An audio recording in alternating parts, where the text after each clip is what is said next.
Halo minasan, kali ini Dike akan menceritakan alur anime Solo Leveling episode 8. Dike kembali menyarankan agar kalian menonton anime ini secara langsung karena dijamin kalian pasti puas dan tentu saja memiliki pengalaman nonton tersendiri.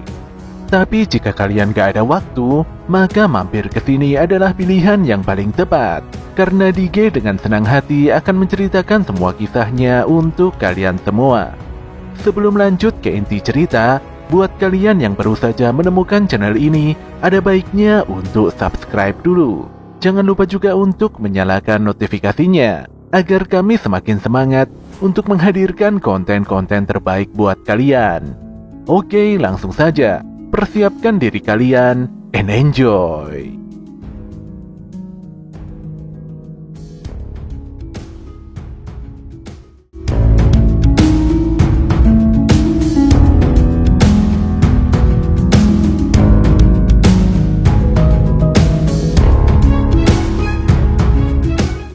Pada keesokan paginya, Sung Jinwoo terlihat menjenguk ibunya di rumah sakit. Dia kepikiran tentang eliksir kehidupan, di mana item tersebut bisa menyembuhkan berbagai macam penyakit dengan sihir yang sangat kuat. Jika bisa mendapatkan obat tersebut, penyakit tidur abadi ibunya mungkin bisa disembuhkan. Dibutuhkan 3 item untuk meramu eliksir kehidupan. Saat ini ketika item itu memang belum bisa didapatkannya. Kendati demikian, dia tahu di mana menemukan item-item tersebut. Jika Jinwoo memaksa memasuki kastel iblis dengan kemampuannya saat ini, itu sama saja seperti bunuh diri. Untuk itulah dia harus lebih kuat dan terus berusaha meningkatkan levelnya setinggi mungkin. Siang itu juga Jinwoo kembali menemui Yo Jinho di kafe. Jinwoo nampak berubah pikiran, dan dia menerima tawaran Jinho untuk melakukan raid dungeon peringkat C sebanyak 19 kali. Namun Jinwoo memiliki sebuah syarat, di mana hanya dirinya dan Jinho saja yang boleh melakukan raid itu. Walau awalnya Jinho merasa senang, namun dia jadi bingung dengan syarat yang diberikan Jinwoo. Apalagi untuk melakukan sebuah raid peringkat C, dibutuhkan setidaknya 8 orang sebagai syaratnya. Jinwoo pun dengan santai menjawab kalau Jinho hanya perlu membayar orang untuk menggenapkan rombongannya. Trik ini sebelumnya sudah biasa dilakukan oleh Wang Dongsuk. Selain itu, jika Jinwoo dan Jinho baik-baik saja, maka sudah jelas kalau mereka bisa menyelesaikan 19 raid tanpa korban yang terluka. Status ini sangat penting, karena mereka adalah unit penyerang yang tidak pernah mengalami kecelakaan dalam 19 kali raid berturut-turut. Jinwoo yakin kalau ini bisa digunakan Jinho untuk meyakinkan bapaknya. Setelah berpikir lebih dalam, Jinho pun pada akhirnya menyetujui syarat yang diberikan Jinwoo. Beberapa saat kemudian, Jinho berada dalam satu mobil bersama bapaknya.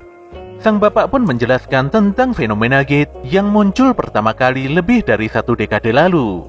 Hal ini pun mengubah dunia dengan sangat drastis. Saat ini segala hal mulai dari infrastruktur, ekonomi, media, dan politik selalu berhubungan dengan dungeon. Infrastruktur yang menjadi tumpuan mata pencaharian masyarakat tidak bisa beroperasi tanpa sumber daya dari dungeon.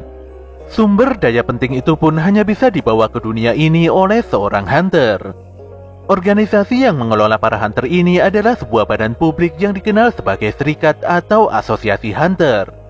Asosiasi menentukan peringkat, mendata serta mengatur segala hal penting yang berhubungan dengan profesi hunter. Mereka juga mengurus kebocoran gate hingga penanggulangan cepat ketika terjadi dungeon break. Sang bapak pun melanjutkan bahwa pada akhirnya asosiasi hunter hanyalah sebuah badan publik saja. Sebenarnya, sebagian besar sumber daya dungeon berasal dari perusahaan berbasis industri hunter yang disebut guild. Guild pun mampu meraup keuntungan berlimpah dari sumber daya dungeon yang ada. Negara ini memiliki 5 guild nasional yang sangat kuat. Mereka adalah Hunter Guild, Guild Harimau Putih, Guild Malaikat Kematian, Guild Fame, dan Guild Kesatria. Bisa dikatakan bahwa mereka sudah memonopoli pangsa pasar ini. Oleh karena itulah Yojin Construction tidak boleh tinggal diam dan hanya menonton saja. Apalagi jika sumber daya ini jatuh ke tangan orang-orang yang hanya mementingkan kekuasaan saja. Demi menyokong pembangunan dan mensejahterakan masyarakat, sang bapak berkeinginan untuk membangun sebuah guild. Pun demikian, Jinho agak khawatir Apalagi Yojin Construction berniat merekrut hunter peringkat S dari guild lain. Walau hal ini sangat berisiko, namun Jinho benar-benar tidak bisa berbuat apa-apa. Sementara itu Sung Jinwoo telah menyelesaikan latihan quest hariannya. Dia pun menyadari kalau dia sudah tidak bisa lagi mendapatkan hadiah random box terkutuk dalam quest rahasia sebelumnya. Ketika levelnya sudah semakin meningkat, membagi 3 poin status jadi terasa sangat kurang. Walau Jinwoo ingin meningkatkan level dengan cara yang efisien, namun saat ini dia tidak bisa apa-apa karena harus menunggu kabar Yojinho tentang raid dungeon peringkat C. Tanpa diduga dia mendapatkan panggilan dari asosiasi hunter untuk melakukan raid peringkat D. Walau tidak bisa bertarung secara solo, namun tawaran ini lebih baik daripada hanya berdiam diri. Di sisi lain, Song Cheol nampak selesai latihan kendo bersama muridnya. Si murid pun mengungkapkan keinginannya untuk bertarung dengan Cheol dalam kondisi prima. Namun hal itu mustahil, karena insiden kuil Kartenon beberapa bulan yang lalu telah membuat Song Cheol kehilangan lengannya. Lelaki parubaya ini pun mendapatkan panggilan raid darurat. Si murid pun tiba-tiba menyarankan pada Song Cheol untuk pensiun. Di sini Cheol pun menyadari keterbatasannya, di mana dia yang sudah kehilangan salah satu lengannya pasti hanya akan menjadi beban bagi yang lainnya. Walau hidupnya mungkin tidak lama lagi, namun Cheol ingin memanfaatkan sisa umurnya agar lebih berguna bagi orang lain. Di waktu yang sama, Kim Sang-sik juga menerima panggilan raid dari asosiasi hunter. Istrinya yang khawatir kembali memberikan saran agar Kim berhenti menjadi seorang hunter. Hal ini jelas bukan tanpa alasan, apalagi sebelumnya banyak korban berjatuhan dalam insiden dungeon 2 lapis. Walau faktanya pekerjaan ini sangat beresiko, namun Kim tidak bisa berhenti karena kedua anaknya akan masuk sekolah mulai tahun depan. Dia benar-benar membutuhkan uang demi menghidupi keluarganya dengan layak. Kim pun menenangkan istrinya, dan dia cukup yakin kalau asosiasi hunter tidak akan menjerumuskan hunter peringkat rendah sepertinya ke dalam dungeon berbahaya. Istrinya pun meminta maaf dan berusaha untuk berpikir positif. Kim sendiri terlihat begitu tenang, dan dia menyampaikan rasa sayang yang sangat mendalam pada keluarga kecilnya. Shin pun berpindah pada Lee Jo-hee, di mana dia nampak berseteru dengan ibunya di telepon. Jo-hee tidak menyukai sikap ibunya yang senang mendikte dan merendahkan kemampuannya. Bagaimanapun juga dia sudah dewasa, dan dia tidak ingin ibunya mencampuri urusannya. Sambil mematikan telepon, Jo-hee akan memutuskan sendiri apa yang ingin dilakukannya.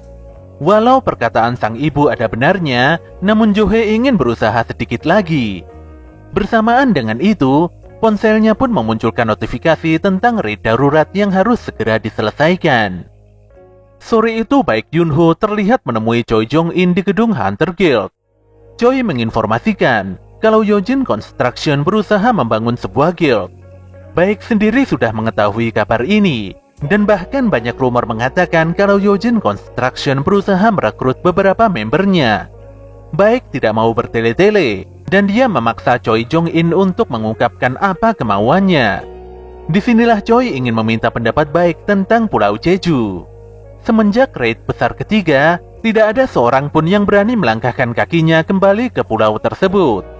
Hingga saat ini, pemerintah secara rutin mengawasi Pulau Jeju dari pesisir. Sementara masyarakat hanya mengetahui tentang upacara peringatan tahunan di pulau itu. Nampaknya semua orang berusaha melupakan kengerian Pulau Jeju bersama rasa takut mereka. Walau saat ini para hunter telah terbiasa dengan kemunculan gate, namun Choi secara pribadi tidak bisa melupakan hal buruk yang pernah dialaminya di Pulau Jeju. Dia pun berniat untuk menaklukkan pulau itu di masa yang akan datang. Untuk itulah Choi tidak ingin semua hunter terpisah-pisah. Semuanya harus bertambah semakin kuat, menciptakan sebuah relasi serta bisa menggerakkan opini publik. Choi pun melakukan banyak wawancara dan mendidik para hunter pemula untuk menyiapkan rencana besarnya ini. Faktanya Baek sendiri memiliki kenangan buruk tentang pulau itu, di mana salah satu rekannya harus meregang nyawa dalam pertempuran. Sesaat kemudian, seorang gadis bernama Cha Hae-in terlihat memasuki ruangan Choi. Gadis yang merupakan hunter peringkat S ini menyampaikan bahwa ada seorang manajer personel departemen dari perusahaan Yojin Construction yang berusaha merekrutnya untuk menjadi guild master. Namun dengan tegas Hai-in menolak tawaran itu, dan tentu saja hal ini membuat Choi Jong-in merasa tenang. Pagi itu Sung Jin-woo nampak mempersiapkan diri untuk menjalankan raid. Dia pun berpamitan pada adiknya dan segera pergi menuju titik pertemuan. Tanpa disangka di tengah jalan dia bertemu kembali dengan Pak Song Cheol. Song Cheol pun sangat senang bisa berjumpa kembali dengan Sung Jin-woo. Dia benar-benar tidak menyangka dengan perubahan fisik Sung Jin-woo yang sangat drastis. Selain itu dia juga kaget, bagaimana bisa kaki Jin-woo terlihat normal setelah pertempuran mengerikan di kuil Kartenon. Cheol pun berasumsi kalau mungkin ada healer peringkat S yang segera datang menolong Jin-woo. Jin-woo pun agak bingung dan sedikit cengengesan menanggapi pertanyaan Song Cheol. Namun apapun itu, Cheol sangat bersyukur melihat kondisi Jin-woo yang sehat dan baik-baik saja. Lelaki ini juga sudah menerima takdir tentang kondisi lengannya yang tidak bisa diselamatkan. Keduanya pun berjalan bersama dan mulai memasuki TKP dungeon peringkat D. Tanpa disangka mereka bertemu kembali dengan survivor kuil Kartenon sebelumnya, yaitu Lee Jo-hee, Kim Sang-sik, dan Kang Jun-ho. Seketika itu juga Kim dan Jung-ho langsung memalingkan wajahnya. Nampaknya mereka sangat malu dengan Sung Jin-woo. Bagaimana tidak, sebelumnya mereka semua kabur menyelamatkan diri dari kuil Kartenon dan meninggalkan Sung Jin-woo bertaruh nyawa sendirian. Kim pasti lebih berat hati bertemu, apalagi sebelumnya dia nyaris menjadikan Song Cheol sebagai tumbal. Jo-hee pun begitu pangling dengan sosok Jin-woo, di mana penampilan pemuda ini benar-benar berbeda dari sebelumnya. Tanpa diduga sebuah mobil van datang dengan membawa 3 orang narapidana.